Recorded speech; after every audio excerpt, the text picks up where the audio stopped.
అండి, welcome to my channel. ఈరోజు మనం చాక్లెట్ బిస్కెట్స్తో ఐస్ క్రీమ్ చేసుకుందాము. దానికి ముందుగా చాక్లెట్ బిస్కెట్స్ తీసుకోవాలి మిక్సీ జార్లోకి. వాటిని కట్ చేసుకోవాలి. ఒక 3-4 స్పూన్స్ షుగర్ వేసుకోవాలి. ఒకవేళ మీ దగ్గర కోకో పౌడర్ ఉంటే ఒక స్పూన్ వేసుకోండి, లేదంటే ఇంకొంచెం బిస్కెట్స్ వేసుకోండి, సరిపోతుంది. మనం ఇంట్లో ఉన్న వాటితోనే టేస్టీగా ఇలా ఐస్ క్రీమ్ చేసుకోవచ్చు. ఇప్పుడు అన్నిటినీ కలిపేసి మిక్సీ చేసేసుకోవాలి. అలాగే మనం ముందుగానే పాలు కాచేటప్పుడు పైన మీగడ ఒక 2 days అలా పక్కకు పెట్టుకొని డీప్లో పెట్టేసుకొని ఉంచుకోవాలి. మన ఐస్ క్రీమ్ చేసుకునేటప్పుడు పాల మీగడ ఎక్కువగా ఉంటే మనకి ఐస్ క్రీమ్ క్రీమీగా వస్తుంది. ఇప్పుడు పాలల్లోకి మనం మిక్సీ చేసుకున్న బిస్కెట్స్ పౌడర్ని బాగా కలుపుకోవాలి. బాగా ఉండలు లేకుండా కలుపుకున్నాక ఇప్పుడు పాల మీగడ ఒక 2 days నేను అలా పక్కకు పెట్టేసి ఉంచాను. ఇప్పుడు స్టవ్ వెలిగించేసుకొని బాగా అడుగంటకుండా ఉడికించుకోవాలి. దగ్గర పడ్డాక చల్లారనివ్వాలి.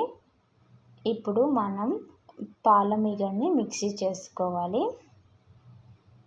ఆ మిక్సీ చేసుకున్నది ఈ చాక్లెట్ ఐస్ క్రీమ్లో యాడ్ చేసుకోవాలి. ఇప్పుడు అంతా కలిపేసి ఉంచుకోవాలి. బాగా చల్లారాక ఒక బాక్స్లోకి మనం ఈ మిశ్రమం తీసుకొని క్యాప్ ఉంటే క్యాప్ పెట్టేసుకోండి, లేదంటే అల్యూమినియం ఫాయిల్ కవర్ చేసుకొని డీప్లో పెట్టేసుకోవాలి.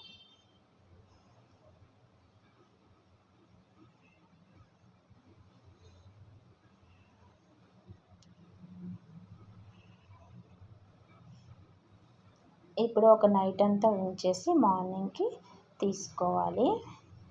మా ఊళ్ళో అప్పుడప్పుడు చెక్ చేస్తున్నారు ఐస్ క్రీమ్ అయిపోయిందో, ఎప్పుడు తిందామా అని.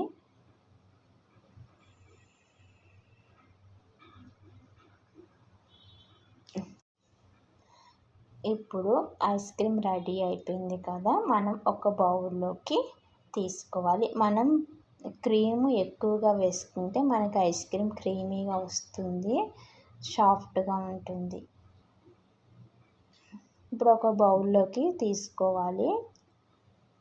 ఐస్ క్రీమ్ అయితే చాలా టేస్టీగా ఉందండి, మీరు కూడా ట్రై చేయండి. ఇప్పుడు నేను బిస్కెట్స్తో గార్నిష్ చేసుకున్నాను.